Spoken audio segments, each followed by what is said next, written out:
Hello everyone, welcome back to another lesson on measurement. Today we're going to be looking at solving measurement problems. We're going to go through a few examples as well as some strategies on how we can solve measurement questions. Let's have a look at our concept map for today. Cool everyone, so I'm first going to remind you of what a polyhedron is. Then I'm also going to revise the definitions of surface area and volume. We're then going to move on to some examples of measurement, but we're also going to have a look at some examples that combine different shapes.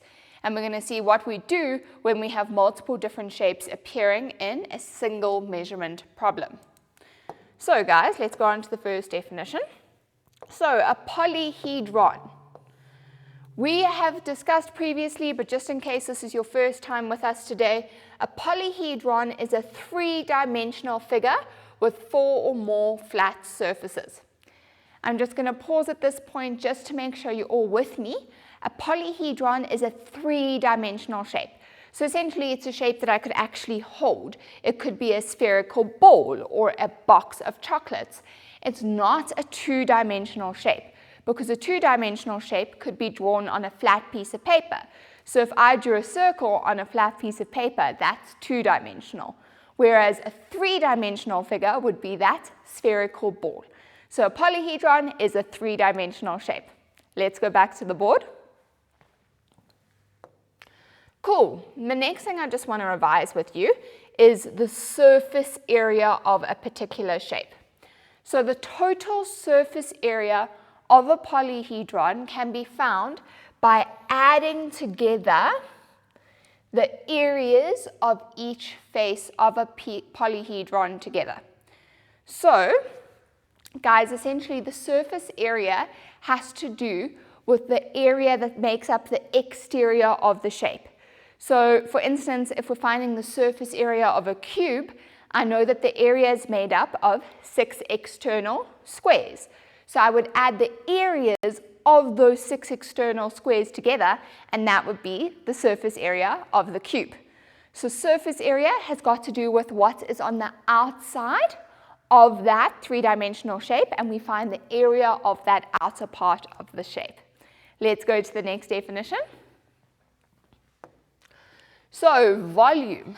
The volume of a three-dimensional shape refers to the capacity that the shape has. So for instance, if you have a can of cool drink, we know that that cool drink has a capacity. It can hold only a certain amount of cool drink, and that is the volume of that cool drink. Cool. So the volume of a three-dimensional shape is determined by working out the area of the base of the object, and once we have worked out the area of the base, we then multiply it by the perpendicular height. So please make sure that you highlight the fact that it is the perpendicular height when working with volume. So it has to be the height that is at a right angle to the base. Cool, guys? So the next thing that I'm going to discuss with you guys is problems involving combined shapes. So for measurement problems, it is crucial that we consider the words of the question carefully. So guys, it just means that we have to read what the question is asking of us, because it could indicate if I'm subtracting volumes from each other, adding. Just the words of the question give us a lot of direction, but we'll get more into that as we look at examples. Then also, please pay special attention to any indication that any shapes or surface areas or volumes have been removed from the whole. Sorry, this is supposed to say from, not form. So, for instance, if we have got a box and you've removed the top layer of the box, we know that that would be excluded in the surface area. Then lastly, it's important to visualize the problem. So if you're given a situation where you're picturing a house, or if you've been given a situation where you've got possibly triangular prisms in a box, it's important for us to actually visualize the problem, because this will help us solve the questions. Cool, guys, I'm going to go on to the first example. So you are given the following diagram where a large golden circle has been painted on a rectangular field.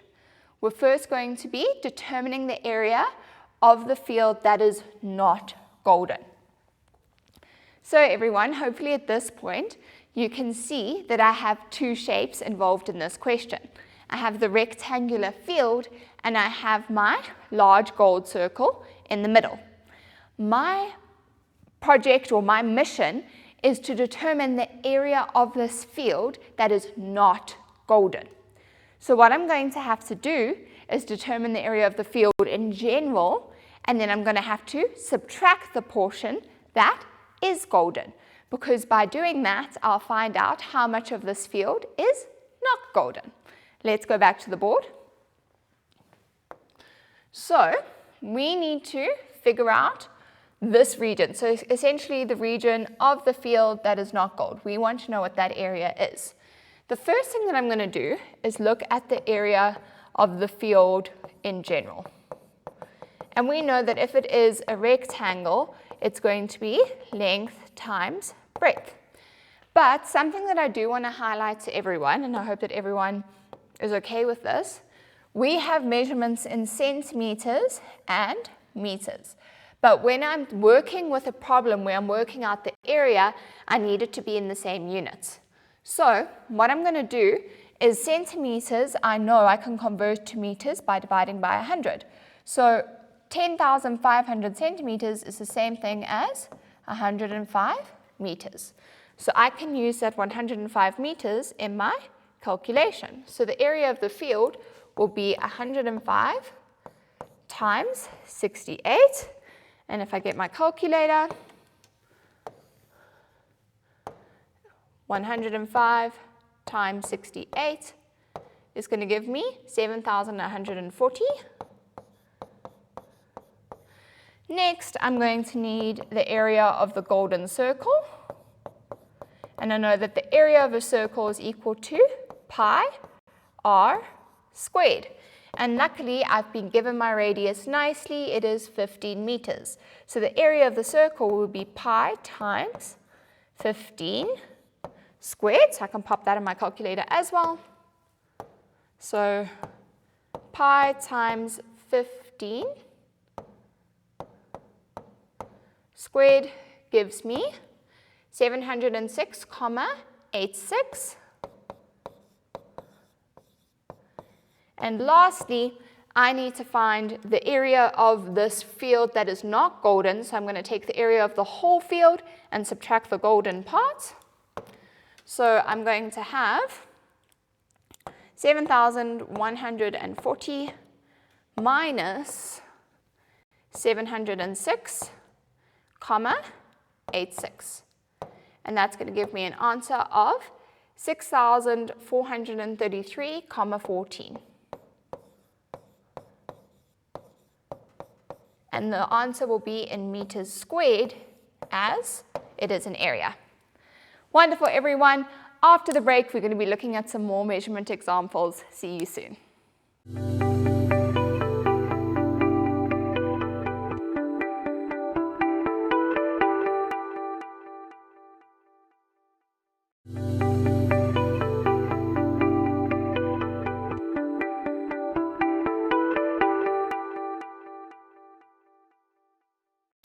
Hello everyone, welcome back. In this next segment of the lesson, we're going to be looking at some more measurement problems. I'm also going to be revising scale factors with you. Let's go to the board. Cool. So guys, as you can see, we're going to continue with what we started with. We're going to carry on with examples of combined shapes, but first things first, I'm going to remind you what scale factors are. So it is possible that the dimensions of a prism are changed by a certain factor. The number that each dimension is multiplied by is known as the scale factor. And we often refer to this as the scale factor of K. So it's essentially just saying that we can alter the surface area and the volume of a prism by multiplying certain sides by a scale factor. Let's go to the next slide. So, in general, if the dimensions of a regular polyhedron are changed by a factor of K, then the surface area changes by k squared, and the volume is changed by k cubed. So it's just important to keep these two at the back of your minds. When I have changed lengths by a scale factor of k, that the surface area changes by k squared and the volume changes by k cubed. Please also just remember there are some exceptions to this trend. Cool. Let's have a look at our next example. So I have given you a particular cylinder. So the volume of the cylinder is 100 centimeters cubed. Also just a reminder, when I'm working with volume, my unit is cubed. So A has asked me to first determine the volume of the cylinder if the height is increased by a scale factor of 3. Then B has asked me to determine the volume of the cylinder if the area of the base, so it's the shaded region over here, which is my base, is doubled. Cool. Let's go on to A. So we know that the volume of this particular cylinder is 100 centimeters cubed. So we first have to determine the volume of the cylinder if the height is increased by a scale factor of 3. So I'm just going to stop at this point. This scale factor question is slightly different because I'm only changing the height by a scale factor of 3. I'm not also changing the radius by a scale factor of 3. So only my height would it be multiplied by a scale factor of 3. So instead of h in the formula, it's going to be 3 times h. Let's go back to the board. So we know that the volume will be equal to pi times my radius squared times 3 times h, because my height has been multiplied by a scale factor of 3. But I don't actually know what my height is, and I also don't know what my radius is. But what I do know is the fact that the volume is 100 centimeters cubed. So what I'm going to do is I'm going to rearrange how I've written the volume. Because it's all multiplication, I know that the order isn't important because I know that I can swap it around because everything's being multiplied together. So I'm going to take the 3 out at the front, and in the bracket I'm going to keep my pi r squared h. The reason why I've done that is because I actually know what pi r squared h is, because I know it is my original volume.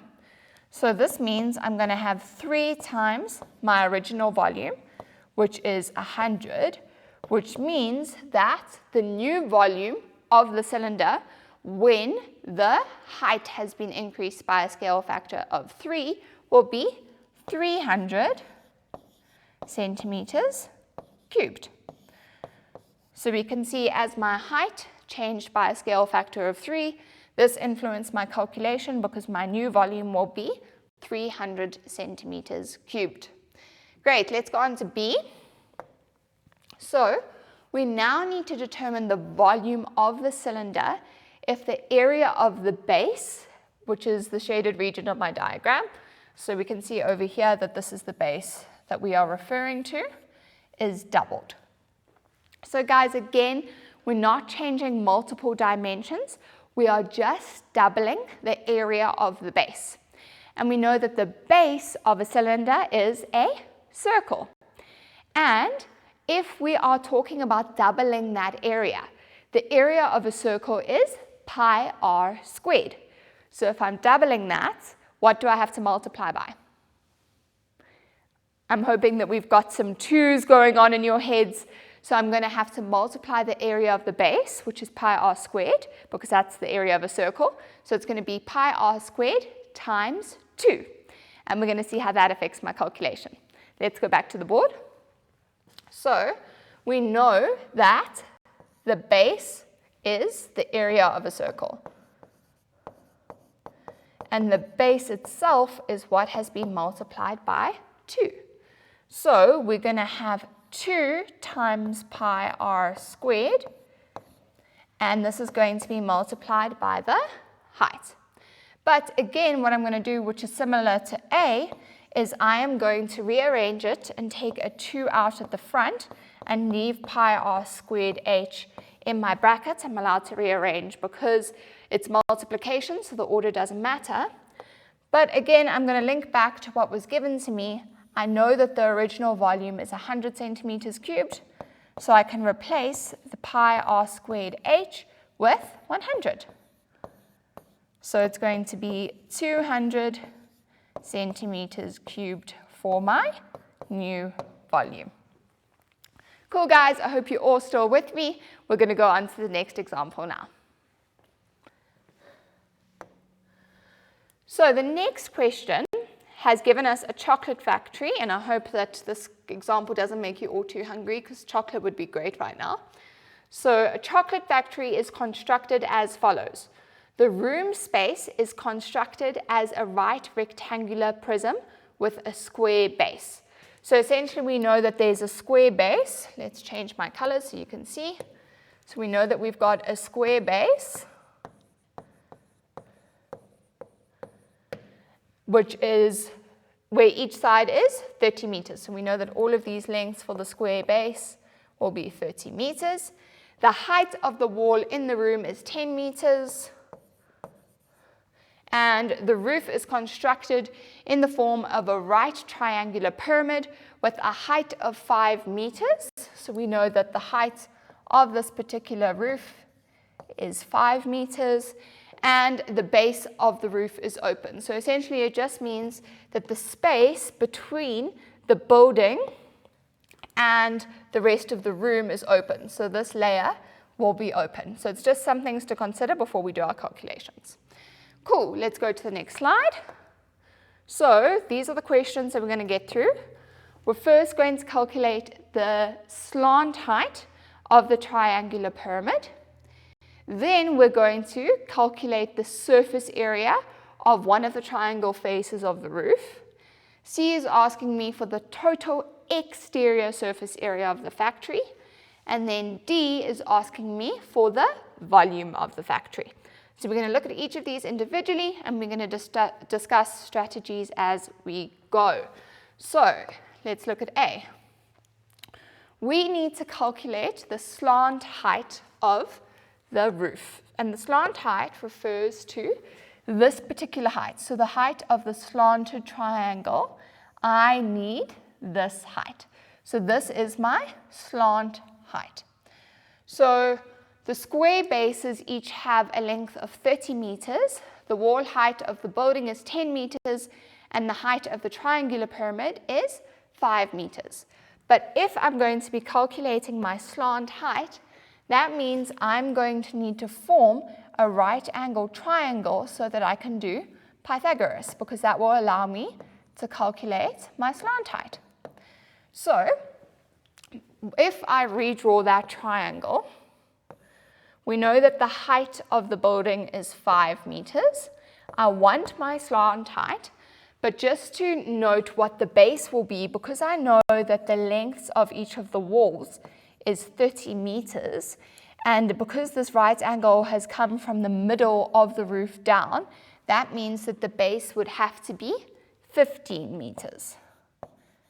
So we are going to use our good old friend Pythagoras in order to calculate the slant height. So the slant height will be equal to 5 squared plus 15 squared because of Pythag. So we're going to use our calculator to work this out. So we've got 5 squared plus 15 squared. Sorry, I've left a bracket out over there, which gives me 250. So we know that this is the slant height squared. So the slant height squared is equal to 250, which means I'm going to have to square root that to actually find out what my slant height is. So we're going to take the square root of 250, which gives me an answer of 15,81. So my slant height is equal to 15,81 centimeters. Sorry guys, not centimeters, meters.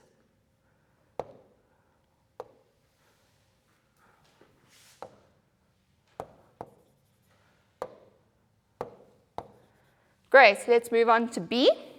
Cool guys, so B is asking me to calculate the surface area of one of the triangular faces of the roof. So we know that the roof is made up of 4 triangular faces, and I just want the area of one of them. And I know that the area of a triangle is equal to half of my base times my height. So we're going to say half of the base, which is, we know that the base of this particular triangle is 30 meters. That's directed by the walls, and that's going to be multiplied by my height. And my slant height I've just worked out to be 15,81. Great, so let's pop this all in our calculator. So we're going to have a half. Sorry guys, this fraction button is not my friend today. A half times 30 times 15,81, which is going to give me 237,15. Great, so that is the area of one of my triangular faces. So let's move on to C, everyone, to see what is being asked. So we now need to calculate the total exterior surface area of the factory. So how I'm going to do that is I first need to calculate the surface area of the pyramid, and then I'm going to add that to the rest of the surface area of the factory. But if I'm looking at the surface area of a pyramid, traditionally we would say the base added together with all of the 4 triangles that make it up. However, I've been told that the roof is open, so I'm not actually going to need the base in this calculation. So the surface area of the factory is going to be 4 times the areas of the triangles. So we worked out what the area of one of the triangles is, and we can steal that from the previous slide. So it's 237,15. Because we know we've got 4 triangles that make up the surface area, and then this is going to be added to 4 of the rectangles that make up the exterior of the factory, because I know that the factory is made up with 4 exterior rectangles, because I'm not including the top because it's open, but also the surface area is not including the floor. So we're going to add 4 times 30 times 10, because those are the dimensions of the walls. Then if I put this all in my calculator, it's going to give me the surface area of the entire factory. So we're going to have 4 times the area of the triangles plus 4 times the area of the rectangles. And sorry guys, I'm not going to have time today to get to the next question. So the surface area of this particular factory is 2,148,6 meters.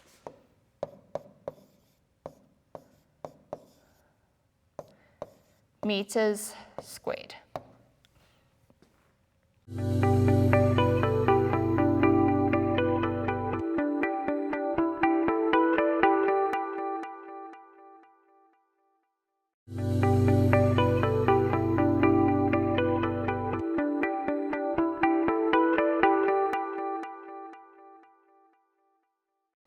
Welcome back everyone. In this segment of the lesson, we're going to be looking at some more examples with regards to problem solving in measurement.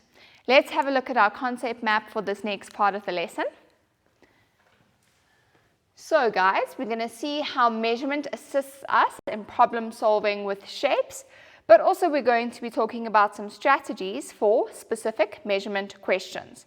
Now, at this point, I'm just going to revise some of the important definitions with you, just so that I can make sure that everyone's on the same page.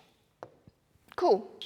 So, we know that the surface area can be defined as the area of a polyhedron that can be found by adding together the areas of each face of the polyhedron together. So the surface area of a three-dimensional shape is found by adding the areas of each of the faces together. Great, the next definition is volume. So we've said that the volume of a three-dimensional shape refers to the capacity that the shape has. The volume of a three-dimensional shape is determined by working out the area of the base of the object. So that's always a good first step, is to find out the area of the base of the object. And then we multiply this by its perpendicular height. Again, please make sure that you star or highlight the fact that it's the area of the base by the perpendicular height. So the perpendicular height has a big role on this calculation. Great. Also, just a reminder that it is possible that the dimensions of a prism can be changed. The number that each dimension is multiplied by is known as the scale factor, and we often call this the scale factor of K. Great, everyone.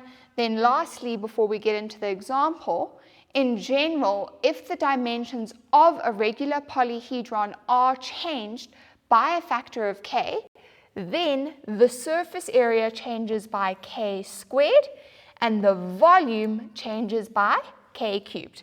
So also please remember there are some exceptions to these rules, but in general, if we've had all of the dimensions of a polyhedron change, the surface area changes by K squared and the volume changes by K cubed. Great, everyone. I hope that you're with me so far. We're now going to get into an example. Let's go back to the board. Cool. So a company produces shipping containers that are long and thin. Each container has a volume of 425 meters cubed. So we can see our shipping container that has a capacity or a volume of 425 meters cubed. Also, just another reminder, please remember that volume units are always cubed. So we're now going to look at what we need to investigate with regards to these shipping containers. So we first have to determine the area of the base, which is my shaded region present over here, if the height is 8 meters. So they're essentially saying we need to figure out what the area of this base is if I tell you that the height is 8 meters. So how do I work out the volume of a rectangular prism? Well, it's the area of the base, which is length times breadth, multiplied by its height. So we know that volumes of shapes are found by taking the area of the base and multiplying it by its perpendicular height. And because it is a rectangular prism, I know that this height will be a perpendicular height because I know my corner angles are 90 degrees. But for this particular case, it's interesting because I've actually told you what the volume is. I know that the volume is 425. But I want my area of my base, and I know the area of my base is the length times breadth. So I know that that's what I'm investigating. So we want to know what the length times the breadth is, but how I'm going to do this is by using the extra piece of information that I was given. And I was given that the height is 8 meters. So in order to isolate my length times breadth, I'm going to have to divide 425 by 8. So let's get my calculator friend out. So in order to isolate my length times breadth, I'm going to say 425 divided by 8, which is going to give me 53,13. So that means that the area of my base is 53,13 meters squared. Let's go on to the next question.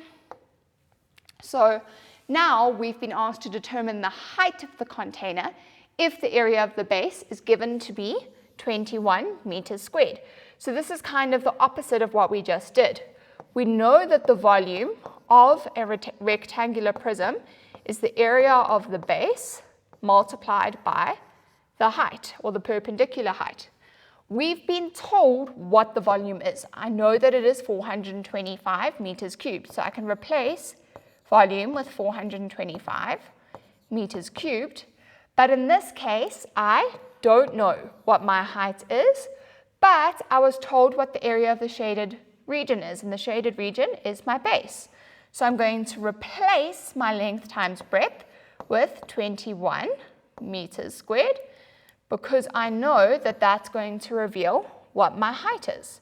So in order to isolate my height, I'm going to have to say 425 divided by 21.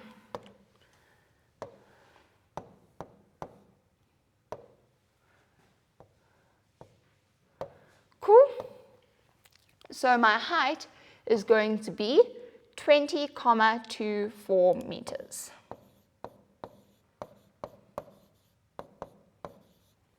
Great, everyone. Now the last question for this section is saying that the company produces the shipping containers have found that customers prefer a smaller and bulkier shipping container than the long and thin ones used presently in the diagram. They decide to increase the length and breadth of the container by a scale factor of 2.6. So they've changed the length and the breadth. The question is now asking us by what scale factor should the height be decreased of the container to maintain a volume of 425 meters cubed.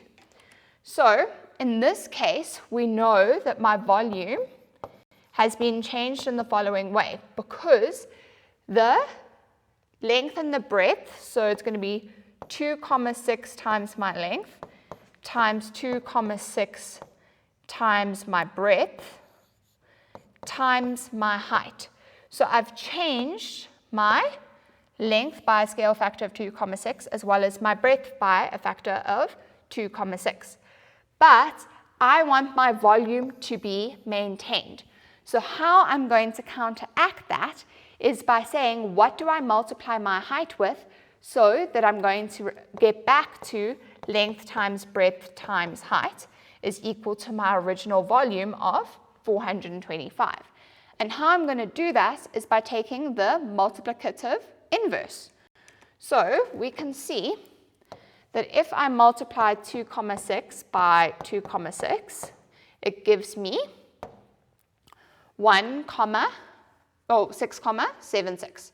So if I multiply my height by a factor of 1 over 6,76, it will return to its original length times breadth times height. So for my new volume, it's going to have to be 2,6 times my length times 2,6 times my breadth, and then my height is going to have to be 1 over 6,76. Because then we will return to our original length times breadth times height. Great, guys. We'll be back after the break to do more examples. See you soon.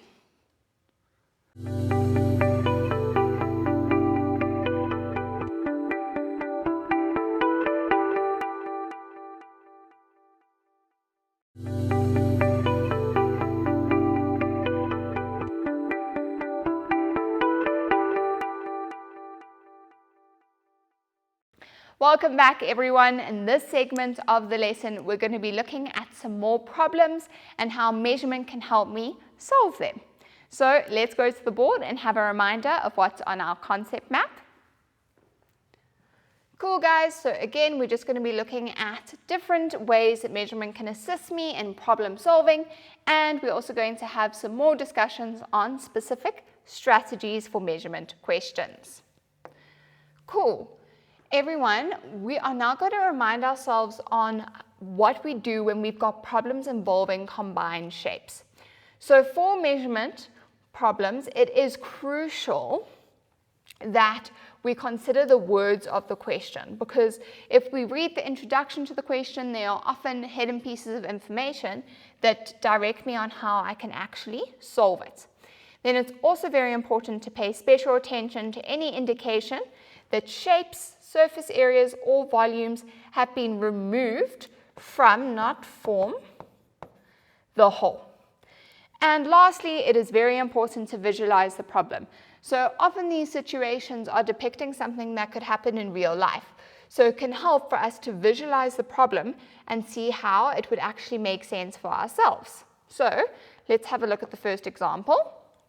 So the diagram below shows a glass with a volume of 117 pi centimeters cubed and an inner diameter of 60 millimeters. So we know that the volume of this glass is 117 pi centimeters cubed and the diameter is 60 millimeters. Before I even go further to look at the question, we just have to remember that there's a bit of a difference in the units. We've got centimeters cubed, but my diameter has been given in millimeters. So because it's been given in millimeters, I'm going to change it to centimeters because my volume answer was expressed in terms of centimeters. So 60 millimeters is the same thing as 6 centimeters, and if that is my diameter, I know that my radius would have to be 3 centimeters because my radius is half of my diameter. So A is asking us to calculate the inner height of the glass, and then B is asking me to calculate the total surface area of the water that touches the glass if it is 80% full of water. So we can see that we've got this dashed line indicating the glass being 80% full of water. Let's go to A. So the volume of the glass is 117 pi centimeters cubed. The inner diameter, we've already said, is the same thing as 6 centimeters, and we've said that the radius is 3 centimeters. We need to calculate the inner height of the glass. So what I'm going to do is I'm going to replace the volume with what I've been told the volume is. So the volume is 117 pi. This has been multiplied by pi times my radius squared, which is 3 squared, and this is going to be multiplied by my height, which is missing. Initially, I can actually just drop the pi's because if I divide both sides by pi, they will cancel. So 117 will be equal to 9h. Then I'm going to divide my 117 by 9, which gives me 13. So the height of my glass is 13 centimeters. So the total height over here is 13 centimeters. Great, everyone. So I hope that you're with me so far. I was able to determine what the height of the glass was because I was actually given the volume and I was given the radius. So by substituting into the volume formula, I was able to isolate my h. Let's go on to B. Great, so B is asking me to calculate the total surface area of the water that touches if the glass is 80% full of water. So I want to know what surface area of the water is actually touching the glass if 80% of the glass is full. So in the previous slide, we worked out that the height is 13 centimeters. So if I'm considering the water that's actually touching the glass, we can see it's the water that's touching the outer edges of the glass, and we can see that it's water that's touching at the bottom as well as the surrounding sides. So we've got the bottom and the surrounding sides. But guys, please note that the top portion of this glass, or the top portion of the water, is not actually touching the glass, because we can see that the surface of the water is not touching the glass at this point. So that top circle will not be involved in the surface area of the water touching the glass. Our traditional formula for surface area is 2 pi r squared plus 2 pi rh. But now my surface area is going to be equal to only 1 pi r squared h, because I only have one circle of water that is touching the glass. And this is going to be added to 2 times pi r, with 80% of the height of the glass being touched with water, because I know that the glass is 80% full. So now I'm going to fill in the values. I know that my radius is 3 centimeters, and I know that my height is 13 centimeters. So we are going to fill this into my calculator. So I've got pi times 3 squared plus 2 pi multiplied by 3 multiplied by 0,8 multiplied by 13. So the surface area of the water touching the glass is 224,31. And this is centimeters squared. Cool, guys, let's move on to the next example. So we now have a box with a rectangular base that is being used to carry cylindrical cans. So we can see we've got our box with its specific dimensions, and we also have our cans with specific dimensions as well. So we have been told that 90 cans have been placed into the box, and now we're going to be determining the volume of the space that is empty within the box. So we can imagine that this box has now had 90 cans packed into it, but we want to know how much space is empty. Could I possibly fit more cans? So at this point, I'm just going to pause. If I'm going to calculate the volume of the empty space, I'm first going to have to establish what the actual volume of the box is, and once I've done that, I'm going to have to determine what the volume of one can is, and then I'm going to have to multiply that by 90. So the volume of the empty space will be the volume of the entire box, and then I would have to subtract 90 times the volume of the cans. Let's go back to the board. So we've said that the volume of the empty box is going to be found, or the empty space is going to be found by first finding the volume of the box, then subtracting the volume of the 90 cans. So firstly, we have to actually see what the volume of the box is. I know that the volume of a rectangular prism is always the area of the base multiplied by the perpendicular height. So if I fill in my values, I've got length, which is 55, times my breadth, which is 31, multiplied by my height. So if I pop this into my calculator, I've got 55 multiplied by 31 multiplied by 30.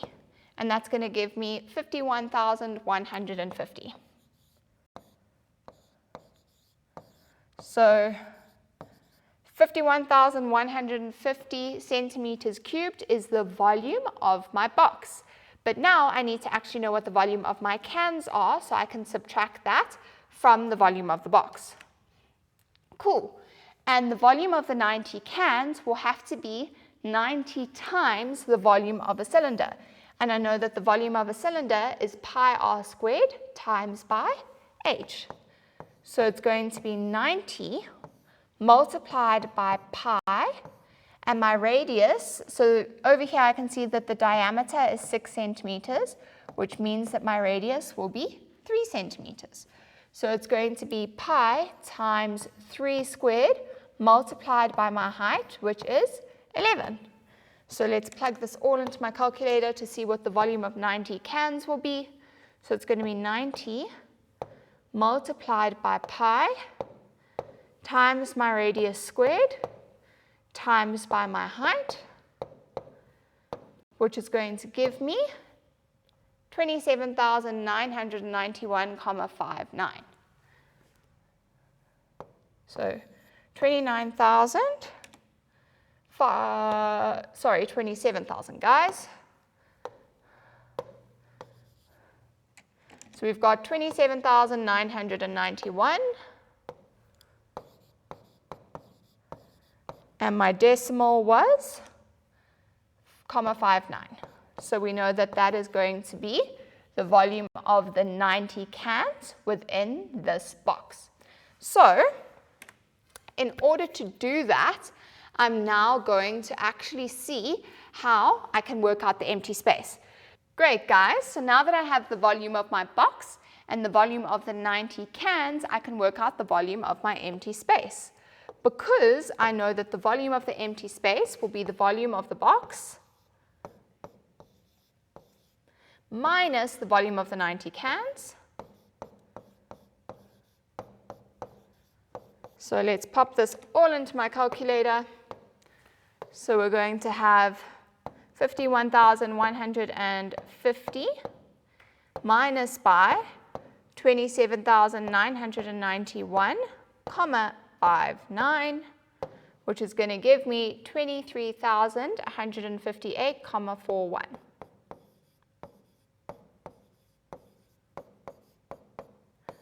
And we know that that is centimeters cubed. So that is how much empty space we have left.